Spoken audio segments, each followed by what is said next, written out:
못 들은 걸. 자, 물좀 주세요. 오늘 이제 여러 가지 질문이 나온 것 같지만 사실은 전체적으로 내가 이렇게 쭉 들으면서 요약을 해놓은 걸 보니까 4가지 정도가 요약이 됐는데요. 맨 먼저 우리 지체들에게 내가 꼭 해주고 싶은 이야기는 성경은 어떤 흐름이 있다. 그리고 장절이 단락이나 문장이 이렇게 나눠져 있거나 끊어져 있는 게 아니고 쭉 연결이 되는 거니까 위에서부터 흘러나오는 거예요. 말하고자 하는 의도가 지금 고린도 교회는 뭐 우리 지체들 다 아는 것처럼 어린아이들의 교회이기 때문에 많은 문제들이 많아요. 세상 교회가 다 이런 식이죠. 뭐 물론 장성한 자들이 모여도 이런 어떤 문제가 있을 수가 있어요. 자, 지금 바울 형제님께서 고린도에 가서 전도를 해서 교회를 세웠는데 1장에서 3장까지는 뭐 이제 어린아이들은 이런 육에 속한 자들은 이런 어린아이들이다. 그러니까 분열이 생기고 막 서로가 육에 속했고 이런 문제하고 누구한테 체리를 받았느냐 말았느냐 이런 것까지 서로 자랑하려고 그러고 사람의 종이 되어져가 사람 섬기려고 그러는데 그게 다 어린아이들 아니냐. 이제 이거 책망한 다음에 4장으로 가면 그리스도의 일꾼이 있고 마귀도 자기 사자를 보내서 자기 일을 한다는 거예요. 4장에 가면. 그러니까 교회가 이렇게 혼란한 것은 주님의 제자, 주님의 일꾼들만 있으면 어느 교회든지 이런 혼란하고 문제가 있을 수가 없죠. 그런데 마귀가 다 그렇게 사탄의 사자를 보내가지고 교회 중에 이런 분란도 일으키고 많은 문제도 일으킨다. 이제 그래서 4장은 중점이 그리스도 일꾼과 마귀 사탄의 일꾼에 대해서 말을 했고, 그게 이제 나타난 상태는 5장에 가면 아버지의 여자를 취하는 문제로 연결이 되어져요. 사탄의 일꾼들이 하는 일이 뭐냐? 아버지의 여자를 취하는 일을 그런 짓을 한다는 거예요. 그러니까 그런 자는 출시켜버려라. 그러니까 그거 하나 분별할 수 없냐. 이게 이제 5장의 중심이고, 오늘은 이제 6장부터 읽었는데 5장에서 당연히 이어지는 거예요. 5장의 서두에서 뭘 얘기를 하고 있느냐 하면은 너희가 왜 이렇게 판단력이 없냐. 교회는 천사도 판단할 수 있는 거다. 그런데 세상사 하나도 판단을 못 해가지고 서로가 송사하는 이런 것이 교회에 이걸 판단할 자가 없다는 게 말이 되냐. 이렇게 문구가 흘러가는 것은 왜 이렇게 너희가 진리된 분별력이 없냐 이걸 책망하는 말이에요. 자, 그러니 세상의 일이라는 용어가 6장에 3절 하반부에 나왔죠. 천사를 판단할 것을 알지 못하니 그러하거든 하물며 세상 일이라 이랬어요. 세상 일과 교회의 일을 대비한단 말이에요. 지금 하나님 나라의 일에 대한 표상이 세상 나라의 일이단 말이야. 좀 쉽게 표현하자면 표상과 영적인 것, 그 다음에 육적인 것과 영적인 것, 표상과 영적인 실제, 이것을 지금 의도적으로 자꾸 대비를 하는 거예요. 왔다 갔다 해가면서. 이런 관점으로 읽는 거예요. 음행의 문제도 마찬가지고, 그리스도의 몸, 너희는 주의 몸, 주님은 자기 몸을 위하는 분 아니냐. 너희가 다 그리스도의 몸에 붙은 지체 아니냐. 이렇게 하면 그리스도의 몸이 나오면 창녀의 몸이랑 음녀의 몸이라는 게 있잖아요. 이건 대비시키는 용어잖아요, 지금. 자, 이것은 육신의 일, 세상사의 일을 가지고 영의 일을 분별시켜주고자 하는 것이 사도가 지금 말하고자 하는 의도단 말이에요. 전체적인 그 맥락의 흐름을, 자, 이것을 이해를 해야 되는데, 6장에 가면은 속여 빼앗는 자에 대한 분별을 왜 못하느냐는 얘기를 사실 하는 거예요. 세상사라고 그랬고 10절 하반부에 보면 후욕하는 자는 속여 빼앗는 자들은 하나님의 나라를 유업으로 받지 못한다. 이건 세상 나라와 하나님의 나라를 지금 여기 대비하고 있고, 속여 빼앗는다는 게 그럼 뭐냐? 앞에서부터 계속 이게 이끌어오는 말이에요. 사탄의 일꾼들은 아버지의 여자를 취하는 게 이게 속여서 빼앗는 건데, 피로 사신 구속하신 그리스도의 몸에 붙은 지체들을 미혹해가지고 꿰는 말로 꼬여서 자기를 따르게 했다 이 말이에요. 양을 도둑질하는 것이 가장 속여서 빼앗는 것 중에 가장 큰 거예요. 그런데 여기서 이제 속여 빼앗는 자 이야기를 할 때 이게 세상사에서도 사람이 사기치는 거라고 그러죠. 그게 남을 이렇게 미혹해가지고 속여가지고 남의 재산을 자기 걸로 이렇게 빼앗는 거, 그거 하나의 표상이죠. 그런데 그런 세상사의 일을 예로 들어서 영의 일을 지금 말하고자 한다 이 말이에요. 속인다라는 것은 미혹하는 거예요. 주님 피로 사신 양무리를 다른 교리를 가르쳐 가지고 미혹을 하는 거예요. 그 미혹 당하면 음행하는 자들이 되는 거예요. 야, 미혹 당하면 미혹 당한 사람들을 그냥 미혹만 하고 놔두는 게 아니에요. 미혹하는 자는 미혹하는 목적이 있어요. 자기 것을 삼으려고 그러는 거예요. 그게 속에서 빼앗는 짓이잖아요. 사실은 그게 아버지의 여자를 자기 것으로 취하는 행동이다 이 말이에요. 말하고자 하는 의도라는 것이 이 흐름을 전체적인 흐름을 이해를 꼭 하시기를 바래요. 표상적인 것, 육에 속한 것, 세상사의 일을 들어서 영의 일, 하나님 나라의 일, 영혼 세계에 관한 것들을 설명하고자 한다. 그러니까 육신의 일이라는 것을 표상으로 설명을 앞에다가 딱 제시를 해야죠. 네. 세상사가 이렇지 않더냐, 세상 이치로 봐도.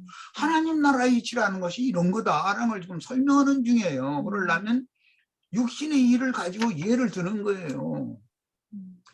몸에 관해서도 주님의 몸, 주는 몸을 위한다 할 때 그것은 그리스도의 몸이라는 건 교회를 말하는 거예요. 그러나 너의 몸 할 때 우리 각자의 몸은 주님의 몸에 붙은 지체 아니냐 이거예요.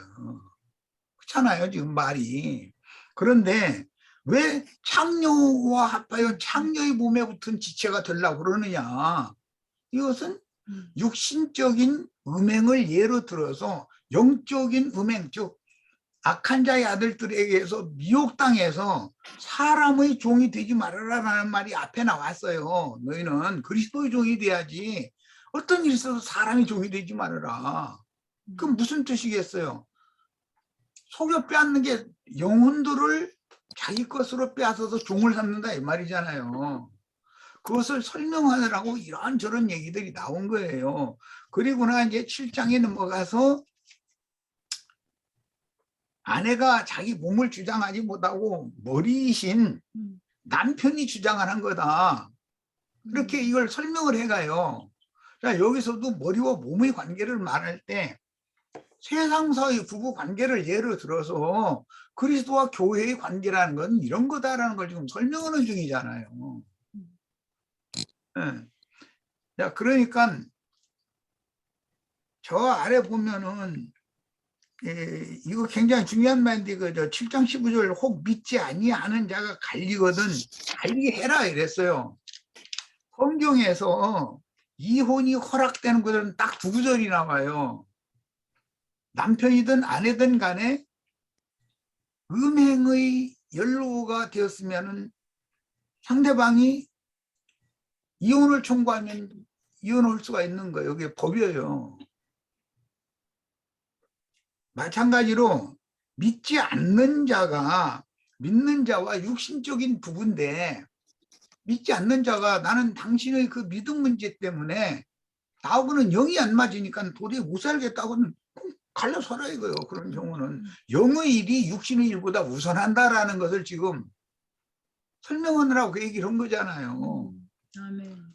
그냥 뭐 내간에 서로가 안 맞으니까 우리 이혼합시다. 그럼 갈라서 이 말은 아니잖아 지금. 지금 그렇게 해석하면 안 맞는 거죠.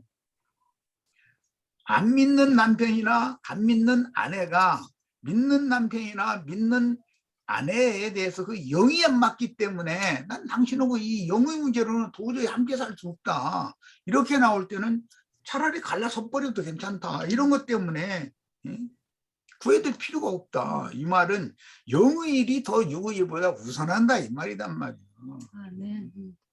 네. 이렇게 이해를 하셔야 되고, 그 다음에 그 처녀딸의 이제 얘기를 이제 넘어갔는데, 처녀딸을 시집을 보내도 좋고, 혼기가 찾는데 시집 보낼 마음이 없어. 본인도 시집가고자 하지 않아. 그럼 시집 안 가도 괜찮다. 그렇게 얘기를 했어요. 그러면서 이제 그 문제를 말할 때는 이것은 내가 하는 말이다. 이것은 주님의 명령이다. 이것을 딱 구분을 해서 말을 해요. 나의 견해로 보자면 이렇다. 이렇게 말하고 이것은 주님의 명령이다. 이렇게 말하고 그럼 주님의 명령이다라는 건 영적인 일인 것이고 나의 견해다라는 건 인간적으로 이치에 합당하게 사람 행해야 된다는 거예요. 그게 7장의 35절에 나오죠. 너희 유익을 위하며 너에게 올무를 놓으려 함이 아니니 오직 너희로 하여금 이치에 합당하게 하여 흐트러짐 없이 주를 섬기게 하게 하려고 처녀딸을 시집을 보내냐 마냐 하는 얘기를 한 것이다. 이게 전부 세상사의 예로 들어서 그리스도와 교회에 대해서 설명을 하고자 하는 것이 바울사도가 지금 뭐 바울사도를 통해서 말씀하셨지만 주의 성령께서 하시고자 하는 의도다 이런 말이에요. 그 이제 8장으로 넘어가면 무상하게 바친 제물을 먹을 거냐 말 거냐 이것도 마찬가지예요. 세상에서 저 어떤 우상 신전에 바쳤던 떡인데 제사 떡이다 예를 드는 거예요. 기독교식으로 해석을 하자면 제사상에 올렸던 떡이요. 그걸 받아 먹으면 안 된다. 목사들은 그렇게 가르치죠. 그런데 바울사도는 그게 자유 이미 벗어난 사람이면 아니 제사상에다 놓았던 떡이나 제사상에다 안 올렸던 떡이나 똑같은 떡인데 먹으면 그뿐이지. 다만 양심에 거리낌이 있거늘 먹지 말아라. 상대방을 위해서. 양심에 걸려가면서 먹을 필요는 없지 않냐. 근데 나는 하나 걸리는 게 없으니까 나는 갖고 없어서 못 먹어. 난 이 말은 이 말이거든. 그러나 내가 가리는 것은 나로 하여금 누군가가 담대해져 가지고 우상의 제물 먹어도 괜찮구만. 이렇게 오해하면 그 사람의 양심에 손상을 주는 일이니까 그 상대방을 위해서 나는 고기 먹는 것이 부정하다고 느낀다면 사람들이 난 이제부터 죽는 날까지 고기 안 먹어도 상관없어 이렇게 말을 한 거예요. 말하는 의도를 잘 이해하셔야 돼요. 자, 그 다음에 이제 9장에 이제 가면은 이건 좀 많은 말이 필요한데 밭가는 자들의 쓰기에 합당한 열매를 거두기 위하여 밭도 갈고 씨도 뿌리고 농사도 하는 건데 이것은 바울이라는 사람의 입장을 이해를 먼저 할 필요가 있어요. 예수님의 말씀에 복음을 맡은 자는 복음으로 말미암아 살아라. 복음 전하는 사람은 복음으로 말미암아 살아라. 이 말은 마태복음 10장에서 당신의 지지자들을 유대 땅과 사마리아 땅으로 파송을 하시면서 하신 말씀이에요. 그들은 이미 율법을 지키던 자들이에요. 그들을 보내실 때는 두벌 옷이나 전대를 절대 갖고 가지 말고 지팡이 하나만 딱 들고 나가라 이랬어요. 자, 그러니까 그들은 나가서 전도자로 나가서 율법에 따라서 자기 마을에 오는 사람을 영접해서 먹여주고 재워주고 하는 것이 유대인의 관습이고 생활이에요. 그러니까 유대인들에게 보낼 때는 이거 내가 복음을 맡겨가지고 너 보냈어? 그럼 그 복음으로 말미암아 사는 거야. 이게 율법에도 곡식 떠는 소에게 그 망 씌우지 말라고 한 율법 있지 않더냐. 이 신명 율법 예로 들어가면서 야 지금 너희를 내가 지금 나의 일꾼으로 소로 곡식 떠는 소로 이렇게 해서 내보냈는데 너희 입에 망 씌우게 만들어가지고 내보내면 쓰겠어? 난 그렇게 안 해. 지금 그 말이에요. 자, 이 말은 누구에게 내보냈을 때 이 말을 했는가가 중요해 이제 지금부터는. 형제님 엄수고 좀 하지. 그래서 보내심을 받은 자들이 누구에게 보내심을 받은 자냐 받았느냐 이거예요. 유대인들에게 율법을 지키는 자들에게 보내심을 받은 자들은 두벌옷이나 전대를 가지고 나갈 필요가 없어요. 그들은 율법에 따라 자연히 행인과 나그네가 오면 영접하고 먹여주고 재워주고 하는 것이 의무이기 때문에 이미 하나님의 법이 그렇게 정해져 있었어요. 그러나 이건 이제 누가복음 10장에도 나오는 말이고 누가복음 22장 35절로 36절을 보겠습니다. 같은 제자들을 파송하는 얘기인데 이게 뭐가 잡소리가 이렇게 박경식 형제 음소거 해. 왜 이렇게 자꾸 그 소리가 자꾸는 누가복음 22장 35절로 36절을 보겠습니다. 이건 누가복음 10장의 말씀과는 전혀 반대되는 말씀을 하시는 내용이에요. 22장 35절 36절 그들에게 이르시되 내가 너희를 전대와 배낭과 신발도 없이 보냈을 때 이것은 유대와 사마리아 땅에 팔레스타인 땅에 육신적인 12제자와 70제자를 보냈을 때를 말하는 거예요. 그때는 아무것도 가지고 나간 것이 없는데도 또 부족한 거 있더냐? 없었어요. 왜? 복음을 맡은 자는 복음으로 사는 게 당연하니까. 율법 지키는 자들한테 보냄을 받은 자들은. 그래서 베드로는 자기 손으로 일을 해가면서 전도를 안 해도 되는 사람이에요. 할례자들에게 보냄을 받았으니까. 그들은 이미 전도자, 선지자나 제자나 뭐 즉 말하면 전도자가 자기네 마을에 오면은 영접하고 뭐 재워주고 먹여주고 하는 것을 그 율법으로 당연히 지켜야 되는 사람들이니까. 그런데 이제 주님은 유대 땅과 사마리아 땅에만 보내는 것이 아니라 영이 되신 후에 갈릴리의 한 산에서 제자들을 다시 강화시킨 다음에 모든 민족에게 땅 끝까지 파송을 두 번째 다시 해요. 영이 보내셔요. 그때는 이방인들에게 보내는 거예요. 두 번째 보내는 것은. 자, 그래서 이제 그 얘기를 하는 거예요. 지금 누가복음 22장은 그 얘기를 지금 하는 거니 36절 없나이다 하니까 유대와 사마리아 땅에 보냄을 받았을 때는 전대와 배낭과 신발도 없이 보냈는데도 부족함이 없었다는 거예요. 왜? 율법 지키는 사람들한테 갔으니까. 할례자들에게 갔으니까. 그러나 이제 이르시되 이제는이라는 말은 지난번에 내가 육신으로 있을 때 너희를 보냈었던 때와는 다른 이제는 영이 지금 보내는 때잖아요. 이제는 전대 있는 자는 가질 것이요 배낭도 그리하고 검없는 자는 겉옷을 팔아서 살지어다. 이렇게 표현을 했어요. 그러면 언제는 전대나 배낭을 가져가지 말으라고 그러고 이제는 이걸 가져가라고 그러고 자 이제는 가져가야 되고 전에는 안 가져가도 됐고 지금 그 말이에요. 이것을 잘 이해를 해야 돼요.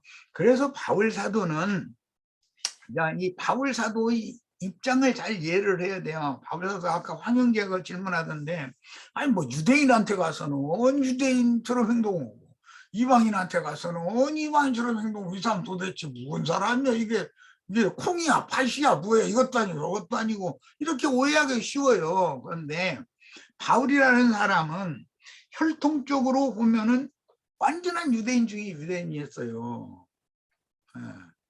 바리새파 사람이고 그러나 그 조상 언제적부터인지는 모르지만 선조로부터 시작해서 헬라 땅에 헬라 지역의 길리기아 도의 다소성 지역에 가서 뿌리를 내려서 살면서 이방인의 풍속이나 관습이나 이방의 언어, 헬라어나 로마어를 라틴어를 히브리어만 하는 게 아니에요.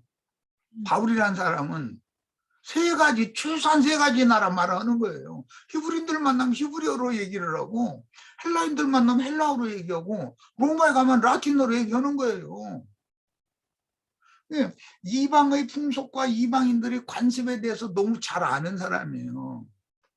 혈통적으로 보자면 유대인이에요. 유대인의 삶과 그들의 생활 방식과 그들의 언어와 이런 걸 다 아는 사람이에요. 그런 사람이니까 주님께서 이방인의 사도로 바울이라는 사람을 택해가지고 보내신 거잖아요. 그럼 바울은 자기는 보냄받은 지역이 이방인 지역이니까 이방인들은 나그네가 오면 영접하라는 율법을 지키지를 않는 사람들이거든. 그러니까 자기 것을 가지고 다니면서 경비는 자기 돈 써가면서 전도를 하러 다니는 거예요. 그럼 세상 사람들이 볼 땐 세상 목사들이 보면 도대체 이방인한테 보낸 사도들 보고 죽으란 말이야. 그러면 아니 낮에 일하고 낮에는 세상 일하고 밤에는 사람들 불러 모아가지고 말씀 전하는 일을 하고 이렇게 혹사시킬 수가 있어. 예, 그래요. 이방인들에게 보낸 증인들은 혹사당하는 거예요. 사실 이게 쉽지가 않아요. 이게 얼마나 큰 시험인지 이건 직접 이제 우리 형제들은 나하고 생활을 오래 했고 하도 얘기를 들어서 이제 귀가 닦지 않도록 했기 때문에 예, 큰 시험을 당하지 않고 당하는 걸로 받아들일지 모르지만 나는 사실 이게 굉장한 시험이었었어요. 최소한 우리 시체들이 나의 그 뭐 생활비 정도는 내줬으면 좋겠다. 그런 아니라는 생각도 이렇게 툭툭 들고 그럴 때마다 누군가가 막 이렇게 와서 이런 말씀을 가진 분이 이러고 다니고 장사한다 이러고 다니면 쓰느냐고 와서 설교만 해주시면 막 이거 막 뭐 다 이거 뒷부분 해주겠다 이런 식으로 하고 그냥 사람이 혼란스러워지는 거지 뭐. 이게 굉장히 힘드는 일인 거예요. 그래서 나는 우리 형제들 보고 젊어서 빨리빨리 돈 벌어가지고 지체들 뒷주머니 바라보지 않고 말씀 전하면 큰 상을 받을 거니까 그렇게들 준비를 하라고 내가 이렇게 가르치기 편하게 하려고 이런 그 사람이 이치에 합당하게 행하는 사람이 되게 가르치는 것이 바울 사도뿐 아니라 성령의 가르침이다. 부르심에 합당하게 행하는 사람이 돼야지. 그러면 형제님은 육신의 몸으로 율법을 다 지키라는 거죠. 당연히 그래야죠. 육신의 몸으로 행하는 것은 이방인만도 모든 짓거리를 해. 그래가면서 막 성경 몇 장 몇 절이 어떻고 막 해가면서 막 이래서 하면은 그게 복음이 능력이 나갑니까? 그 사람이 전하는 말을 누가 들으려고 그럽니까? 그걸. 세상 말로 너나 잘하시오 이래버리지. 이게 그만큼 힘든 거예요. 육신의 일, 세상사를 예로 들어서 영의 일, 하나님 나라의 일을 설명하고자 하는 것이 성경 이야기다. 고린도전서는 특히 더 어린아이들의 교회이기 때문에 육신에 속한 자들이니까 육신의 일을 가지고 설명하는 거예요. 그걸로 영의 일을 지금 설명하는 내용이에요. 이렇게 이해하시면 되겠습니다. 네, 마칩니다.